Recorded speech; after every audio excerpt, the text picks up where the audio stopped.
Oh, hello. Oh, hello. And welcome to the Comic Queens podcast. I'm Alex. And I'm Annie. And today, it's our final Manga Madness episode. We did it. We've done it. Look at all of the stuff on our bookshelves that we have now read. And all of the things we still have yet to read. We're not looking at those. We're only looking at the stack that we did read. Selective vision. Yeah, I will say this has been a really eye-opening experience for me. One, I think we need to do this more to encourage me to read more of my physical media. Mm-hmm. But also, let me tell you, there have been some winners. There have been some losers. Yeah. And maybe, after all, I'm the loser in this episode.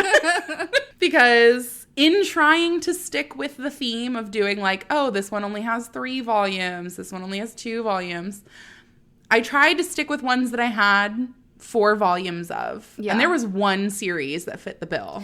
I feel like you like to make things harder for yourself. Yeah, I do. You know, it's fine. But I decided I was going to read Loverboy. Mm-hmm. This story is by Zek, who we have seen the art of in The New Recruit by Mascaretto. Yes. And so immediately I was like, this is fantastic.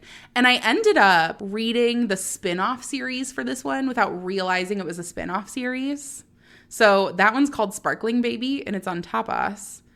And I didn't know that they were related in any way, shape, or form. Yeah. I just thought it was a story by the same artist. And I was like, oh, this is great. And I love Sparkling Baby. So good.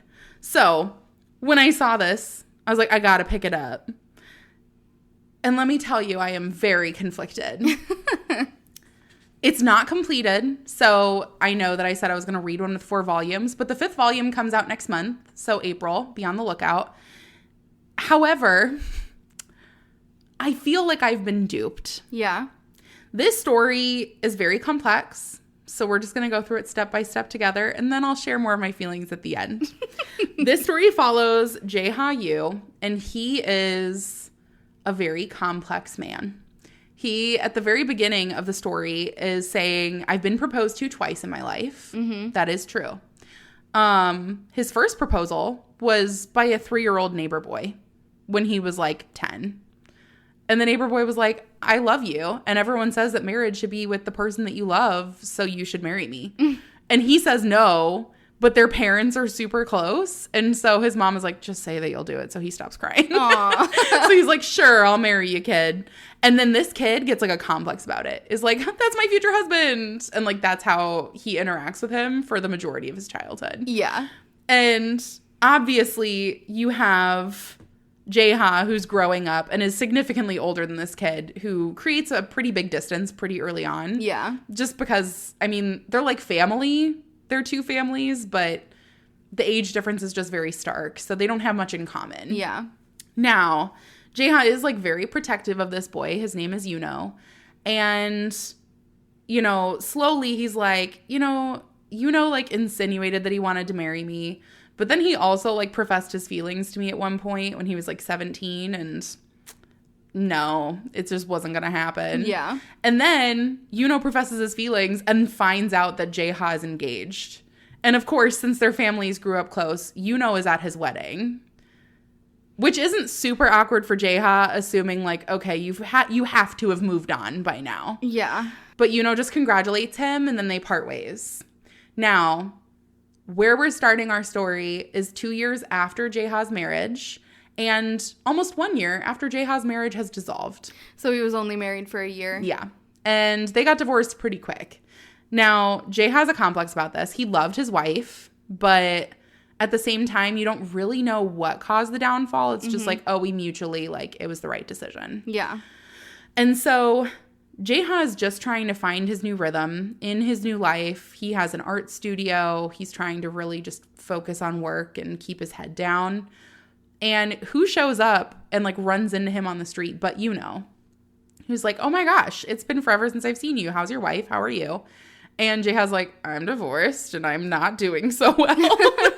And Yuno's like, oh my gosh, I'm sorry. Maybe we should catch up. And so Yuno decides to start taking art classes at Jae-ha's art school. Mm-hmm. Just as like, oh, I'm going to do this as an extracurricular hobby because I'm always so busy with work. He's studying to be an engineer. So he's like, it's nice to, support the arts and, you know, find new passions. He's terrible. I bet he says it just like that, too. Yeah. Yeah. Super awkward. Yeah. Definitely not really meaning it. Yeah. And he's terrible. Like, Jaeha's like, yeah, usually people start out with, like, drawing or sketching. And he's like, okay, and you sketch like a kindergartner, so that's great. You're starting out swell. Yeah.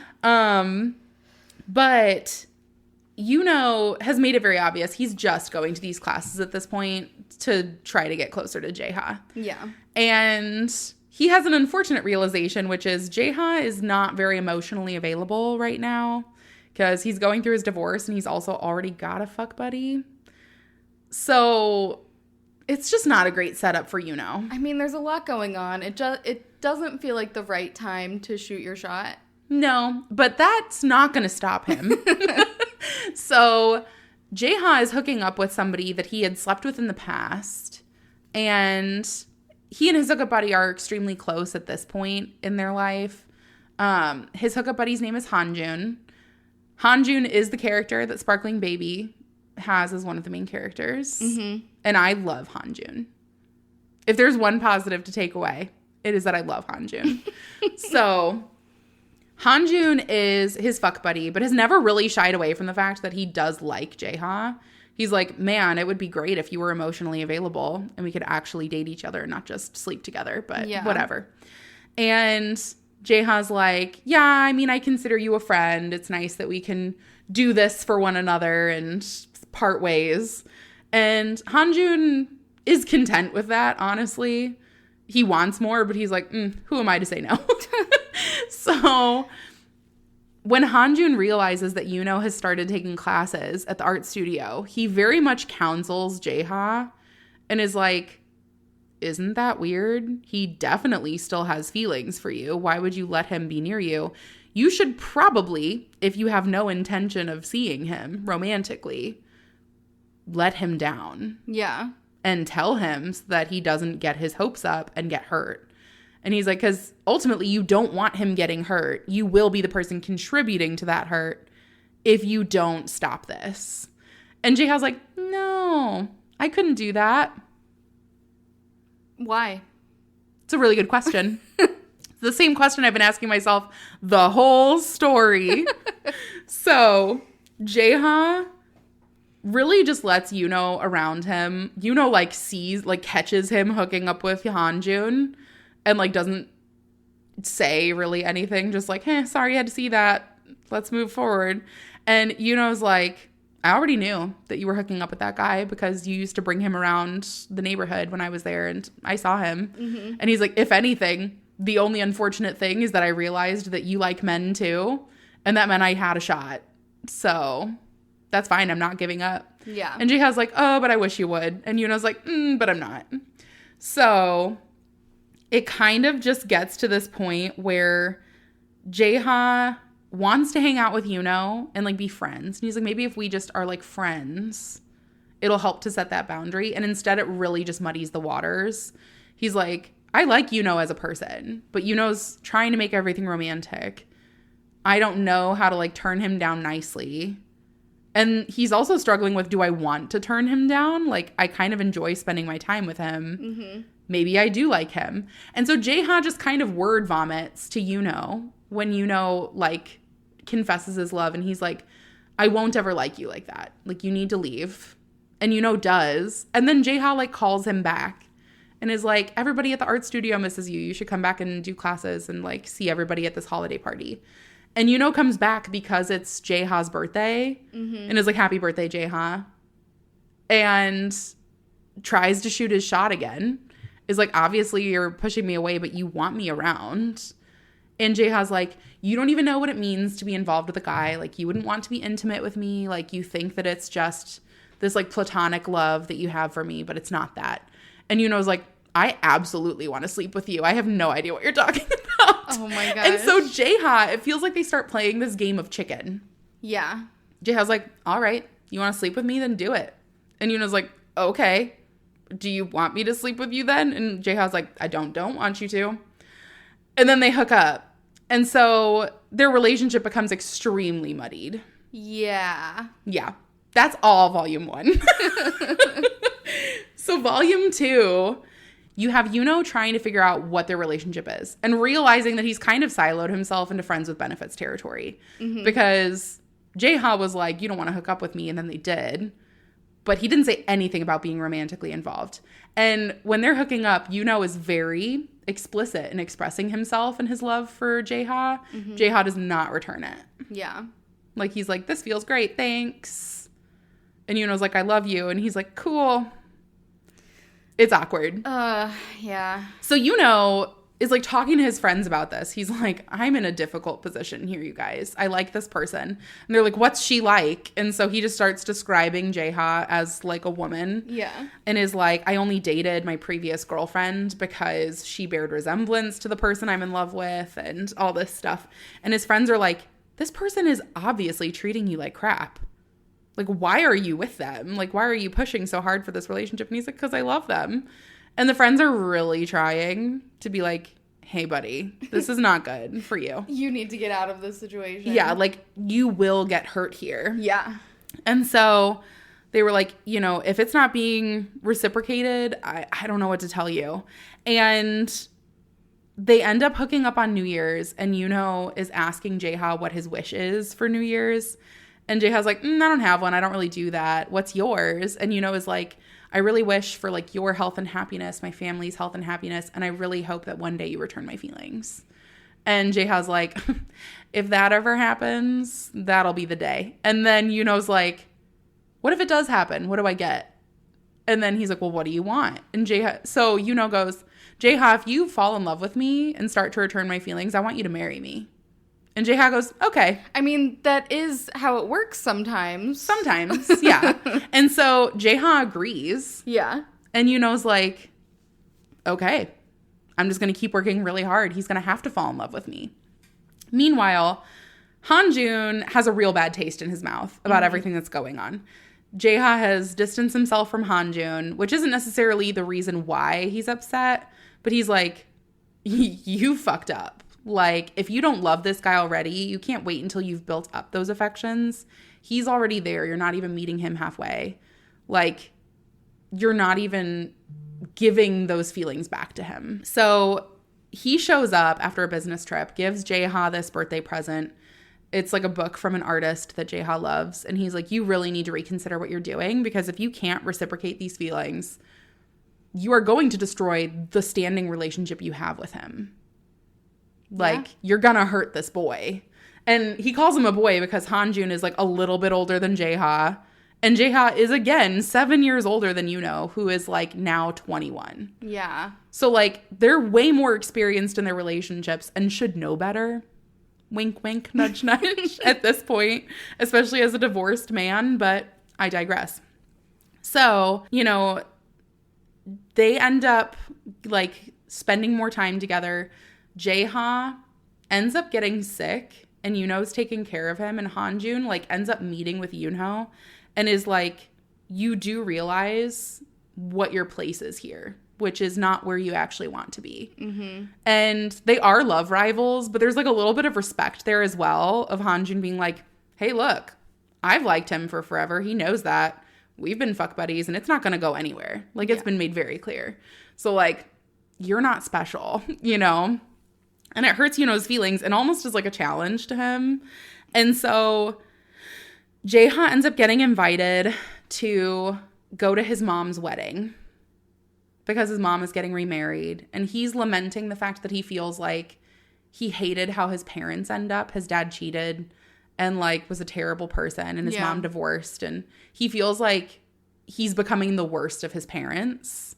And so internal monologue wise, he's like, I don't know that I want to go to this wedding and feel like I see myself reflected. And like, I'm in a worse spot than my mom, who's like had to go through all these terrible things.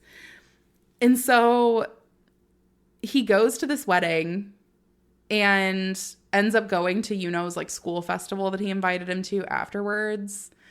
And he meets Yuno's friends, who start telling him about this terrible relationship that is in. And they're like, you're friends with him. You should tell him that this is a terrible relationship. Oh my gosh. So Jaeha's like, yes, please do tell. And they're basically like, he's leading him on. What a terrible, like she's leading him on. What a terrible person. Mm-hmm. And one of the friends realizes in looking at Jaeha that when said, I only dated this person because it looked like the person I love, that they were like identical. He's like, oh, he doesn't like a girl. He likes Jaeha. Mm-hmm.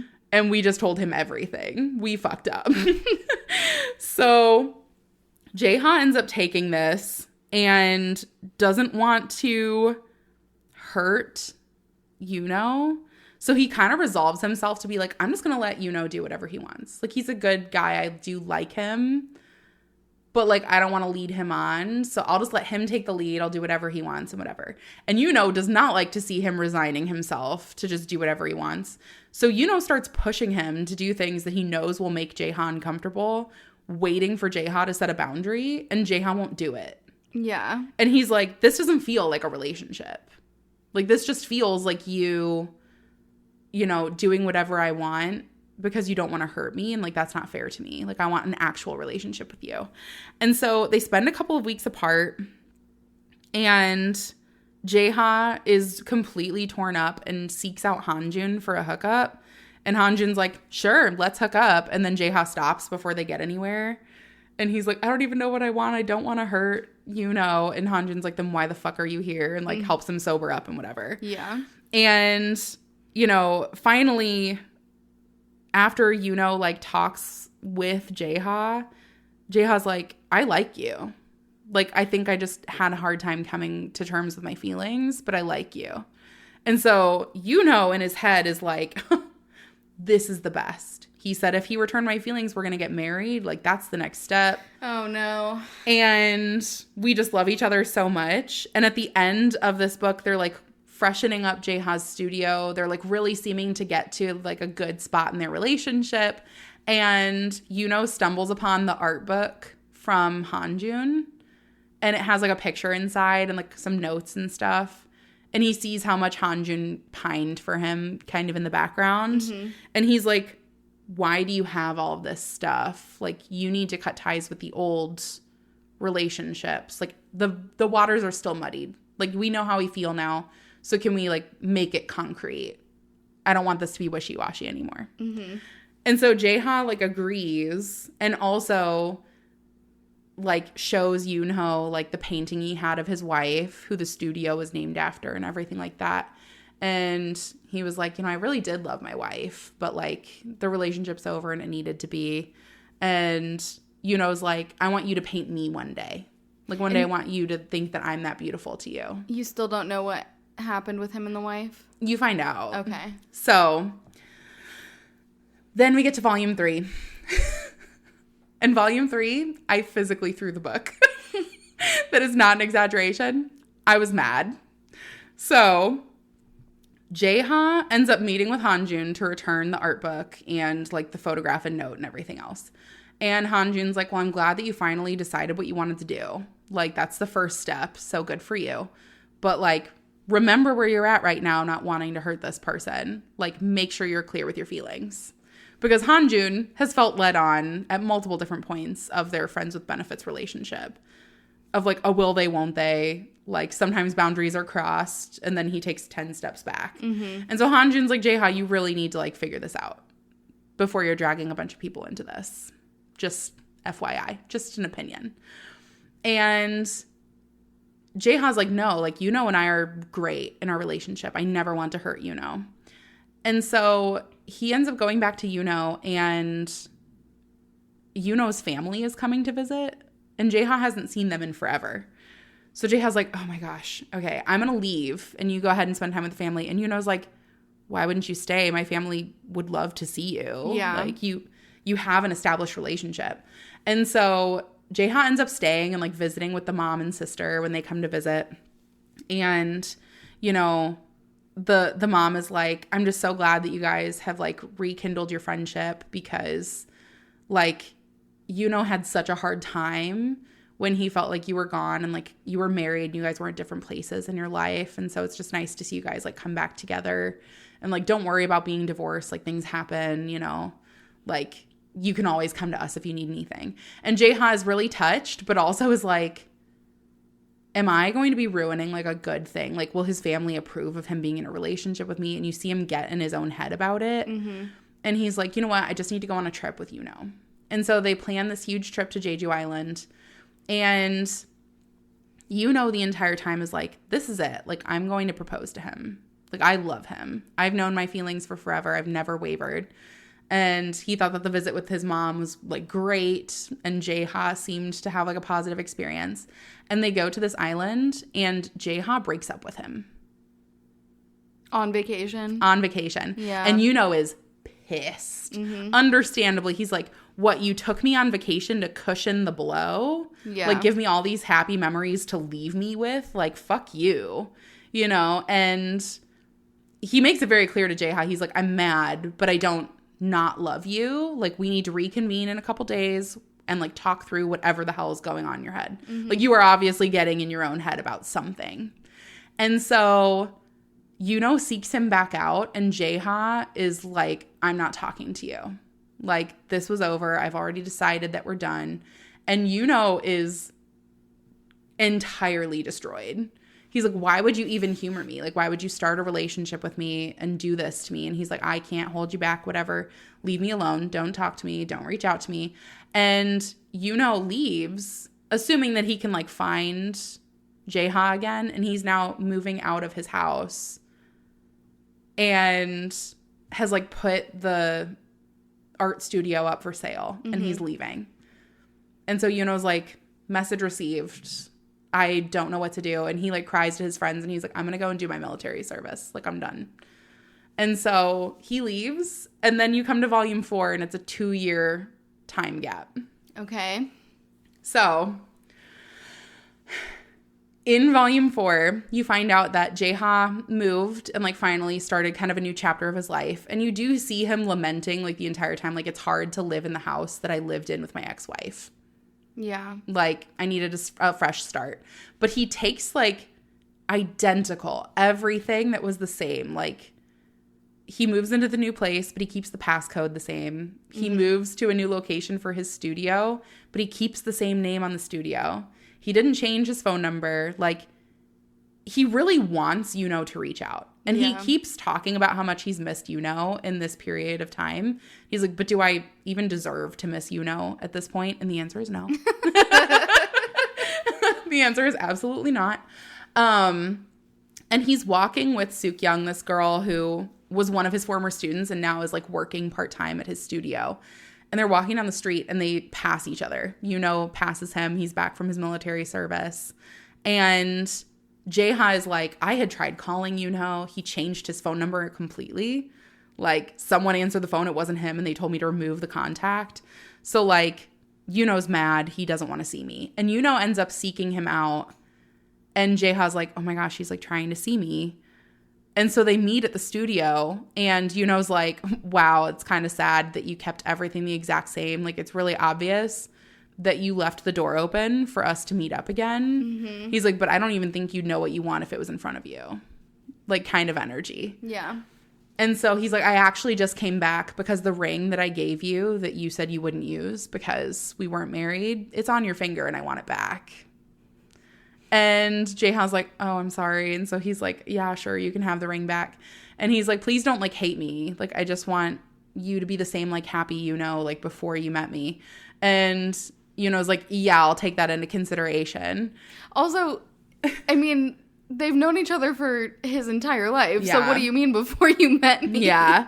So Jaeha is going through it, but it's of his own making. Yeah. And Yuno is real. He has a lot of built up upset throughout the entire experience. And he's like, look, you're really good at having sex. If you want to be friends with benefits, that's the extent of this relationship at this point. Mm-hmm. And so Jaeha's like, okay. Like, if that's the extent of the relationship that I can have with you, then, like, that's enough. So they start hooking up. And Yuno is very obviously, again, just putting him in positions to, like, see Jaeha stand up for himself and, like, communicate whatever the fuck he feels. And he doesn't. Like, Jaeha just takes whatever Yuno gives him and is content with that. And Yuno's like, I don't respect this at all. Yeah. Like, what the hell are you doing? So basically is like, hey, we should hook up today. And Jaeha's like, sorry, I got an invite to go and do something else. And you find out it's an invite from his ex-wife to go to coffee. And his ex-wife is like, hey, I'm getting remarried. It just felt like I wanted to connect with you, because they were friends first and then they, became something more. And you find out that like what ended their relationship was that a mutual friend of theirs from school shared a picture of Jaeha hooking up with a male professor. Mm-hmm. And she's like, I didn't even care that like you did this. Like, I just wouldn't have wanted to hear it from somebody else. And when I came to you for more information, you were like, okay, it's fine if you leave me. And she's like, and when I asked you outright if you still loved me, if you've ever loved me, you didn't say anything. Mm-hmm. She's like, you didn't want to hold on to me. You didn't want to like build our relationship. Like, you're secret squirrel over here. So it was like while they were together that he had a relationship with the professor? It was beforehand. Okay. But it was like, it was rumored that in his department he had been hooking up with the professor, and he was. But everyone was like, oh, it was so that he could get better grades. And for Jaeha, it was because he genuinely liked the professor. Mm-hmm. And the professor ended up being like, I probably did give you better grades because, my biases or whatever. And the personal relationship trickled in. So, like, we shouldn't do this anymore. And Jaeha was, like, completely devastated. Mm-hmm. And then that was when he met Hye-sun, his ex-wife. So Hye-sun didn't know about him hooking up with the professor.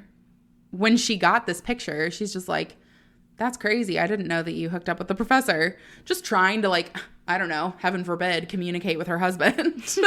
And Jaeha was like, yeah, I guess we're just done. And she's like, what? She's like, I knew you weren't cheating on me. Like, I knew that you loved me. But the fact that you couldn't tell me anything, she's like, you would think that being married would mean that we would communicate more. And I saw you, like, withdraw into yourself. Yeah. And she's like, and I just hope that if you ever actually find somebody again, that you don't fucking do that. Like, that's not helpful to you, and it's definitely not helpful to your partner. Like, they deserve better than that. And she's like, you're a good person, and I know that you loved me, and, like, I have love for you, but, like, don't fucking do that to people again. Mm-hmm. So it was, like, her cathartic, like, closeout, And Jaeha's like, you're right, I shouldn't do that to people.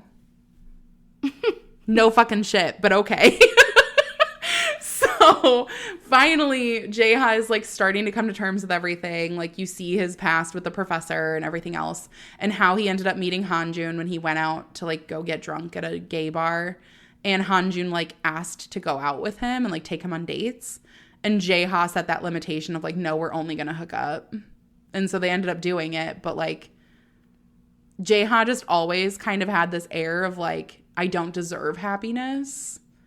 And so I'm going to set the happiness meter at an all-time low, and it's not allowed to surpass that at all. Mm-hmm. So you do see that, like, comes around. They're, like, acting like they're going to hook up, but Jaeha's been drinking a bunch.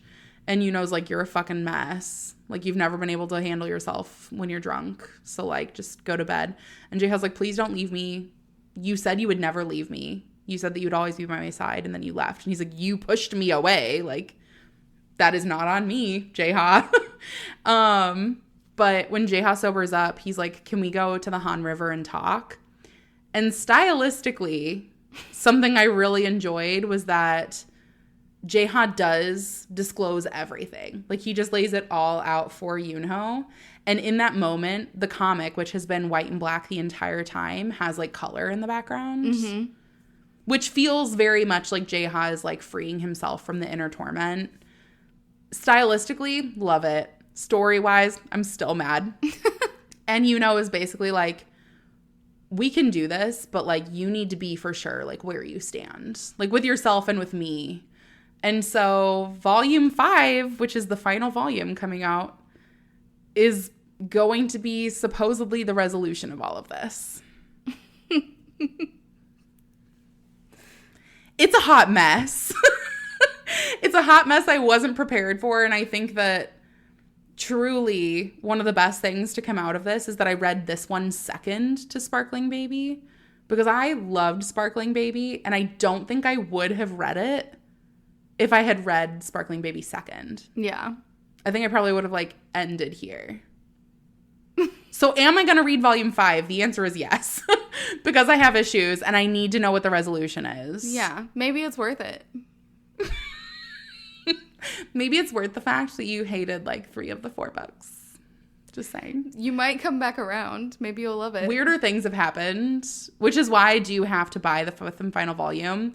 But I'm not going to lie, if it doesn't feel like a good enough resolution, if I don't see good growth and I don't see their relationship being genuinely happy, this will become Shape of Sympathy levels of shitting on it. And I will sell my books. Like, maybe it'll be the entire book will just be groveling. That would be nice. You know, then it would feel like it's worth it. A girl could dream. I do foresee some of Jaeha on his knees in the future. I don't know that it will be groveling. We'll just have to see. Yeah. I mean, you can grovel there too. But that's Loverboy. So I know that you're probably running to go and read it right now after my fantastic review. But I'm really curious to hear what you've read. So I did not read anything romance at all. Okay. I read Hell is Dark with No Flowers, which is a supernatural horror mystery. Ooh. I loved this one. I am on pins and needles until the 4th volume comes out. There are currently 3 volumes out. Mm-hmm. There are 9 total out in Japanese, so I'm assuming that that's what will come out in English as well. Yeah. But we'll see. So the next one does come out on April 27th, so you will be catching me read that one as soon as it comes out. Yeah. So we start off with Seiji. He is our main character, and he's not in school, he's like post-grad age. And he is living in an internet cafe. Because he doesn't have a home. Are you allowed to do that? No, I mean, like, he's staying there overnight because he's just renting the space. Yeah. And so he's just, like, getting a little sleep at a time. It's been, like, 2 weeks. He's like, I can't go on like this. No, that's not sustainable. Yeah. So he's trying to figure out what to do. He's, like, really hit rock bottom. And he's like, I can't even afford this internet cafe anymore. I am truly homeless now, which, I mean, he was before, but... Now he feels truly homeless. Now I'm extra homeless. Yeah. Yeah. So he is trying to figure out what to do. And he sees a path through a tunnel. Okay. And it's like, go this way. And he's like, all right, I will. Got nowhere else to go. I've got nothing else going for me. I'm going to go through this tunnel. Poor guy. So he goes through the tunnel and he finds this giant Western-style house. And he goes in and he's trying to, like... find a phone at this point. So he is greeted by a woman. Her name is Beniko. And she's like, you're right on time. The main guy is looking for you. And he's like, okay, that's weird, but I guess. And she says, you're the 24th guest. How exciting for you. So he goes in to this building and he sees a person sitting there. He's like, this man is beautiful. He's just very petite and has dark hair and like porcelain skin, and he just looks like perfection. Okay. And he's just gorgeous. His name is Shiroshi, and Shiroshi is like, please sit. So he does, and he's like, can I offer you something to eat or drink? And so he has a piece of pie, and he's eating the pie, and he's like, this is delicious. Can I have another piece? And Shiroshi's like, you're so funny. Okay, sure, you can have another piece of pie. So he gives him... I'm so uneasy. I'm so stressed out. He gives him another piece of pie. He's like, no one's ever asked for seconds before. This is so much fun. Oh my God. So then you start to see that Seiji has had some issues in the past with seeing monsters.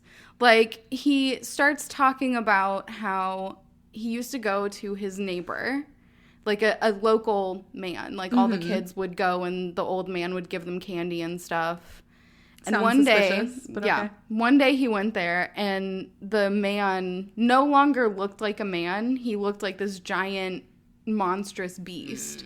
And so Seiji was like, goodbye. Not taking candy. I don't want it that bad. Not fucking with that. Yeah. And so he goes away, and then he hears the next day that one of the other kids who was there was killed.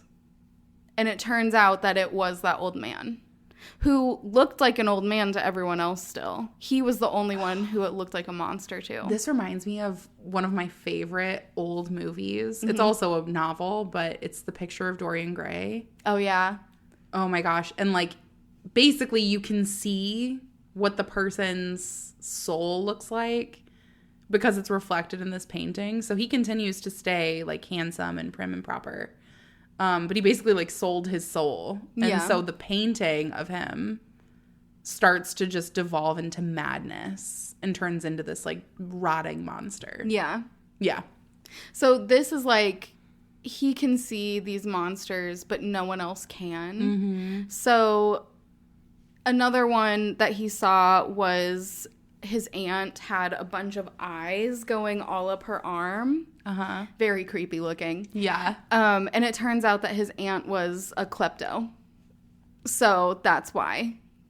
Crazy. So all of this stuff is happening. Mm-hmm. And he sees a lady who looks like a cyclops. Yeah. And so he ran from her.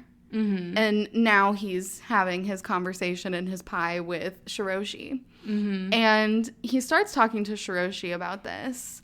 And Shiroshi is like, okay, so you see these monsters. I'm going to need you to stay here. I will pay you to be my assistant. And all you have to do is when people come in, tell me what they look like. So he finds out that these people are yokai, and it's demon spirits that take over people and are essentially like the sin that they have committed. Mm-hmm. So like the old man looked like this crazy monster because he was a murderer. Mm-hmm. And the aunt had the eyes on her arm because she was a kleptomaniac. She was taking everything with her hand. Mm-hmm. And so he's like, okay, I have nowhere else to go. I have no food. I have no home. I have no money. Do I get more pie? This man is offering me all of those things. I guess I will stay here, and he's going to pay me for it, so it's fine. So he does, and they have their first visitor, and it's a woman who he ran into before. It's the Cyclops woman. Mm-hmm. So he's like, she looks like this, like pointing out in the book of, she looks like this Cyclops. And Shiroshi's like, yes, I understand. So he asked the lady, like, do you have anything that you want to tell me? And the lady's like, well, I kept getting these, like, weird notes telling me about that I should, like, hang myself or something, or that I'm, like, gonna be hung. And he's like, do you know where they came from? And she's like, no, but I'm not really that worried about it. I actually haven't gotten one in, like, 4 months. Mm-hmm. And he's like, that's interesting. So they go to, like, investigate. And they go and talk to one of this lady's friends. And this lady, she's also pregnant, 5 months pregnant, flat tummy, though. I'm not really familiar if that would be accurate. I mean, every person's different. Yeah. So, yeah, depends. So, could be. But she leaves. She's just like, okay, you guys are kind of weird. I'm leaving. And so they go and they talk to this friend, and the friend starts to say what happened to her in the past. And so she was engaged to be married to this man. Mm-hmm. And then all of a sudden, this man started abusing her. And so she ended up leaving him, and he ended up leaving town. Mm-hmm. And then she ended up marrying someone else. Yeah. And then, now she's pregnant with that man's baby because they're still married. Yeah. And you find out through this friend who's speculating and is like, he was never like that. Something was fishy about it. And so you see that she was really into image and status. Like, she's a blogger. And that was another thing. Shiroshi made Seiji go through all of the posts on her blog. And he's like, this is mind-numbingly boring. So the friend is like, he was never like that. And what happened, you like see the flashback of what happened is she at her job, a lady that she worked with was an older lady, was like, hey, I think you'd really like my nephew. Like he's, he works at this marketing company and he's like up and coming. He's like a bigwig and he's going places. It's going to be great. Yeah. Oh, but I forgot to even ask, are you single? And she's like, yeah, I'm single. And so that's when she started lying and saying that her boyfriend was abusing her and made it look like he was abusing her. And Shiroshi, like, he goes through this of like, well, he was left-handed and you put this mark on your face on the right side. And so, he never would have punched you that way. And it just like, he's going through it all and how he figured it out. Mm-hmm. I loved it. Just going through all of that stuff. And so come to find out that the ex-fiance really was sending her those notes, like, to hang yourself, but it was because his entire life was ruined from her making up that he was abusing her. Oh and the reason that she did that instead of just breaking up with him is because she didn't want to look like a gold digger for leaving him for a better off man. So, but she is. Yeah. So all of this comes out, like, the mask is pulled off. And Shiroshi is like, okay, like, here's the sins that you have committed. And she's like, no, that's not true at all. And you have no facts. And he's like, laying out the facts for her. And he says, okay, you can do two things. You can atone or you can just not. Mm-hmm. And she's like, I'm leaving. Goodbye. And so he puts her in like a living hell. And you see some of her backstory then where her mom was like, not good either. Mm-hmm. And she ends up hanging herself and going to hell. And this is where you find out that Shiroshi is the son of the demon king, Sanmoto Gorozumon. And so he's like, I have to help by judging these sinners who come to me in this house and either letting them atone and making amends, or they have to go to hell. Okay. So, after this is complete, Seiji is like, I'm not 100% comfortable with this. You're giving me a place to stay, and I do love pie. Yeah. So, he still has to, like, do it, though, because he still has nowhere else to go. Yeah. So they get a letter, and in this letter, it's another case that they have to go to. Yeah. And so they go, there's another Nu is what this is called. NUE is the, like, demon spirit that is attacking this new place. Yeah. And so they have to unravel this whole second mystery. This one is about a man who, this one actually was really sad. I loved this. It was at this point that I was like, I have to buy these books as well. So I will be getting the novels. Yeah. But it's about this man, and he had, like, a horrible head injury, and it changed his entire personality. He ended up having an arranged marriage with a much younger woman, and she loved him, but he was, like, he just went crazy after this injury. Very Earl Nottingham of him. Yeah, but he ended up killing her. And then the whole family said that it was suicide, so it was ruled as a suicide, and now family secrets are unraveling. So it turns out that the sister, like, so there's 3 siblings. There's the oldest, there's the younger brother, and then there's the youngest, and she's the sister. And she gave the oldest a message saying, like, your wife is having an affair. And so then he went kind of crazy, and that's when he killed his wife. And then the middle brother, you find out, was actually abusing the wife, his sister-in-law, and was saying, like, if you tell anyone what I'm doing to you, then I will tell my brother that you came on to me. And so she felt trapped, like she didn't have a way out. She was trapped, yeah. Yeah, and so he ended up getting her pregnant, and so they covered that up as well. And so then the mom is like trying to sweep the whole thing under the rug because she's the head of the household and she doesn't want any of this to go on. So was he the only one who didn't know? He didn't know that it was...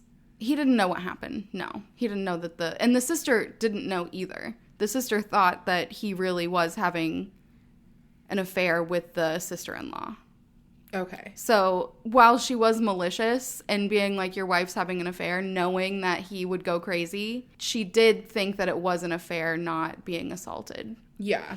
So the oldest son is like, my wife left me a note and like all the truth is going to come out now. Yeah. And so they were communicating with a secret message through the symbolism of this story. Mm-hmm. And so the oldest son is in his room. He has come back.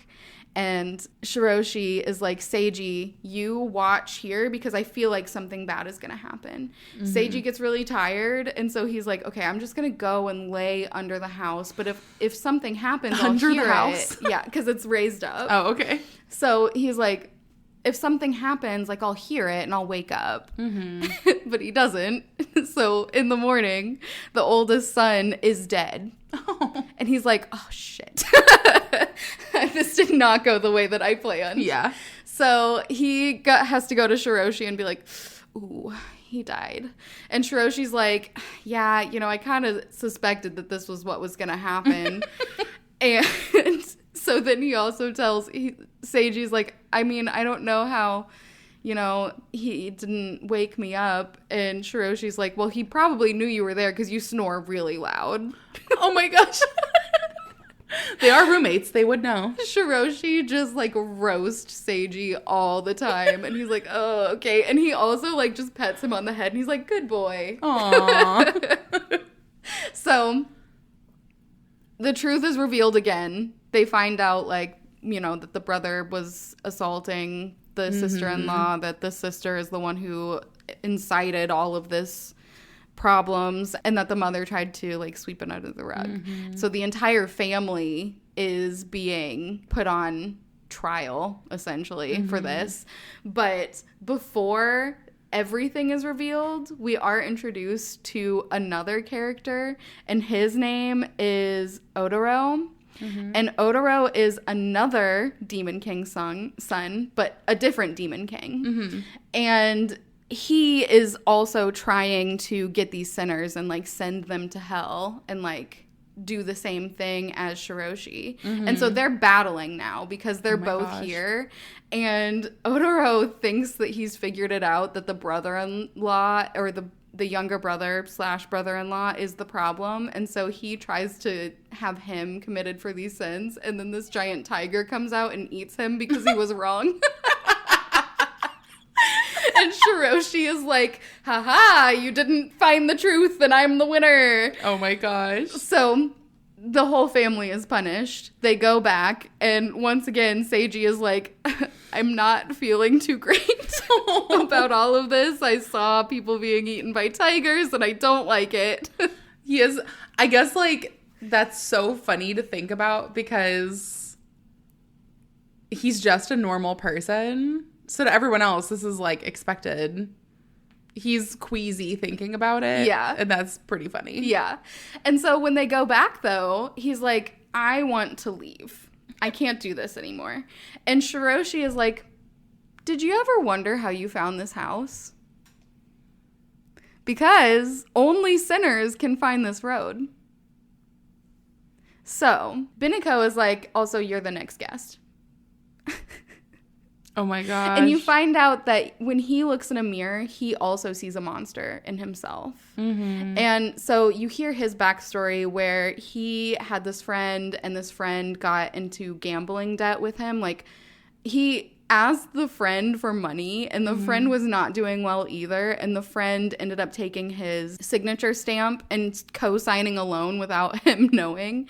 And then the friend ended up vanishing, and so he was stuck with all of this debt. And so he went to the friend's house and found the friend dead, didn't know what to do, and just ended up running. And that's when he went to live in the internet cafes and then found this. So Shiroshi is like, I know about all of this stuff, but you're different. Like, you asked for 2 pieces of pie. that does come back. I do really like this fact, and I'm like, man, he would have loved me. I love pie. I could eat 2 pieces of pie. I could eat the whole pie. You and me were like, what do we need to do? But Shiroshi also asks him if he blames the friend for making the co-signed loan for him. And he's like, no, I don't. And I don't think he did it maliciously. I think that he was in a bad spot and he just did it out of desperation, and I don't hold it against him. And Shiroshi's like, that's what I like about you, is you're not putting the blame of your sins on other people. Yeah. So, like, you are going to be okay. And so he buys the debt from the debt collectors. And so Shiroshi's like, but now that I have paid off your debt, you do have to work here for free for the rest of your life. And Seiji's like, great. Cool. Binako is also saying to him, you know, Seiji, it's so good that you're here because Shiroshi has been smiling a lot more that you're here, and he's in such a good mood. And this is where you find out that they think of him as like a little house pet. That's why he's petting him and calling him a good boy. I love it. So it's so good. There are some other characters that get introduced. We also have one more storyline that is like the active storyline. Mm-hmm. The way that the books flow, a story doesn't end at the end of the book. They run into each other. So I am on a cliffhanger right now. Oh my gosh. With a story where currently they're on an island. They've gone to this island of this famous artist who makes these living dolls, and there's like a murder mystery element. The wife of this man was accidentally killed. It seems like she fell down the stairs, or did someone push her down the stairs? The daughter has never spoken a single word since this happened. She's never spoken. Since this happened. Yeah. And he also, the artist also like very creepily was like, my daughter is my best creation, and destroyed all of the other dolls. Ooh. And then he died. So now there's, you know, some family drama over the inherited land of the island, because it's like they own the entire island. They're the only house on there. Are they going to a reading of the will? No, that's already happened, but it's like conditional. Like, you only get the inheritance if you allow anyone from the family who comes to the house to stay there. Okay. And so the cousin thinks that things are fishy and that the mom was murdered. Otaro thinks that, or he claims that the mother was not murdered. He's like explaining how all of the indicators on her body would lead to her having been drunk and fallen down the stairs, and that's how she died. Yeah. But we saw how accurate his opinion was in the last one, so I'm still waiting to hear from that. Shiroshi is just, like, kind of going along. He works at his own pace. Mm-hmm. You also find out that Otaro and Shiroshi are... I said that they were rivals, but their fathers are also rivals. So they had a battle between each other, and it ended in a draw. So now the sons are battling it out themselves. Yeah. And Seiji is like, you need to step up your game. And Shiroshi's like, no, I don't. And it is the greatest story ever. I love this. There are 4 volumes of the light novel out, which I will be purchasing today. Yeah. Because we're going to the store. And volume 5 of the light novel releases on July 14th, and I will be purchasing that then as well. Yeah. Volume 4 of the manga, I said, releases on April 27th, and I will be purchasing that one as well, because this is the greatest story ever. It sounds so good. The art is gorgeous. I love the characters. I love every single character in here. I think the funniest thing is that he really liked him because of the 2 pie slices. That's like what started it all. He's like, oh, he's fun. I like him. Yeah. I want to keep him around as my pet. Yeah. That's the greatest thing ever. Part of me is curious what he would have done if he didn't ask for 2 pieces of pie. Well, he would have still given him a chance to atone. Yeah. Because he does give that to everyone. Yeah. And Binako, when she said, like, you're the next guest, she did come back and say, like, oh, I was just kidding. And, like, with an absolute serious face.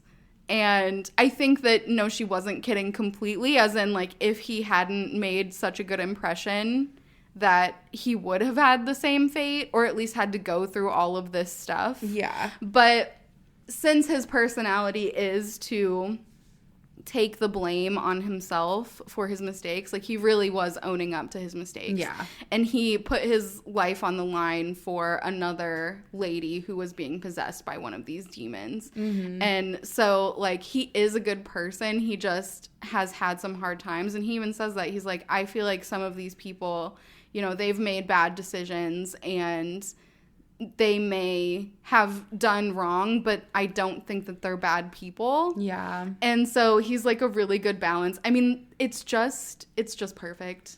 And the rivalry, I love it. It sounds so good. I literally got to the point just a second ago in my head where I go, what did I even read?